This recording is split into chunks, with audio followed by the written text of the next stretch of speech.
Hi friends, this is Anita here. Welcome to our Remy Sleep podcast and YouTube channel. Today we have with us our sleep specialist and pulmonologist Dr. Subramaniam Natarajan. And today's topic is snoring and insight on the same. Let's start our today's podcast now. Good afternoon, sir. Good afternoon. So please tell us what is snoring. So, snoring refers to a rattling, snorting, or grumbling sound that some people make during sleep. It happens when there is an obstruction in your windpipe or upper airway. Okay, is snoring normal, sir? Okay, snoring is common, and it's said that almost everyone, nearly everyone, snores at some point, including babies and young children.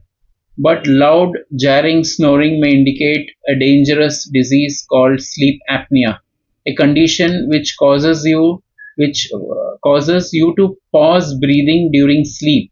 And if snoring occurs in combination with this dangerous disease called sleep apnea or OSA, then other symptoms like fatigue, irritability also occurs with this. Then you should talk to your doctor about this. What are the symptoms of snoring, sir? Snoring sounds vary from person to person. Snores may sound like quiet vibrations, whistling, grumbling, snorting, rumbling. So that's how snoring is. What causes of snoring, sir? So when you breathe, the air which goes through your nose and mouth uh, to the lungs is obstructed.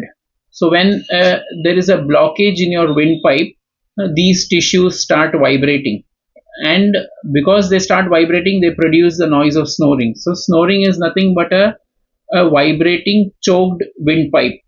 And when the snoring is nothing but when the soft palate, that is the roof of your mouth, then you have your tonsils at the back of your mouth, then you have your large tongue. So when this all collapse in the night, when you are sleeping, they start vibrating because they choke up the windpipe. And once the windpipe is choked, the choked air passage starts vibrating, which causes a rumbling, rattling noise, which we call as snoring. So there are several different factors which cause this airway blockage, which is like with age, our muscles tend to become weak, the muscle tone reduces, which causes our windpipes, the airways to shrink. Then very commonly alcohol addiction. So a lot of people drink alcohol in the night, and what alcohol does is it relaxes your muscles, which in turn restrict the passage of air, that is the airflow through your nose, mouth, and throat. Some people have very large tonsils, very large base of tongue. That is a tongue which may be quite large, which in the night which falls back, and it makes it difficult for the air to go through your nose and mouth. Some people have a bent nose, that is called as DNS, a deviated nasal septum. So a lot of people have this. But however, if it causes clinical the symptoms of your nose being obstructed, that is when the airflow, the flow of the air can get affected, causing snoring. And in general, snoring is more common in males. However, nowadays we also talk of soft or silent snoring by females also. And snoring runs in families, of course. Lot of we see a lot of people who come and tell us that my father, grandfather, all of them used to snore. And overall health, nasal congestion due to allergies, common colds, these are all which can cause snoring. Is snoring bad, sir? Okay, snoring may not be necessarily bad. Some At some point of a point of time in our life, we all snore.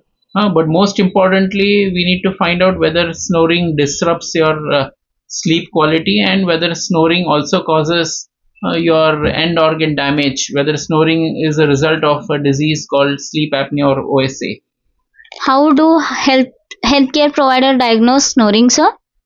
So the best is to take a sleep quiz. There are a lot of sleep quizzes available on the websites, and our website remysleep.com also has a sleep quiz. You can go take this free sleep quiz. You will come to know, you'll get a lot of information about how, a fair enough idea about how you are sleeping. However, the gold standard to diagnose snoring and to diagnose sleep apnea is to do a sleep study.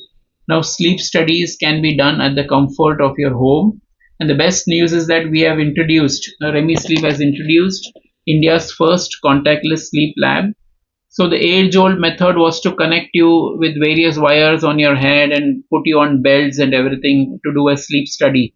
But nowadays, it is with the latest artificial intelligence aided innovations, sleep study can be easily done with a contactless sleep lab. And the sleep study evaluates your brainwave activities. It evaluates your breathing patterns, your oxygen saturation, your heart rate, and whether you have movements in the during the sleep, and whether you have sleep cycles and all. This is it. Okay, thank you, sir, all for listening to our pod. Thank you, all you listening to our podcast. Kindly like,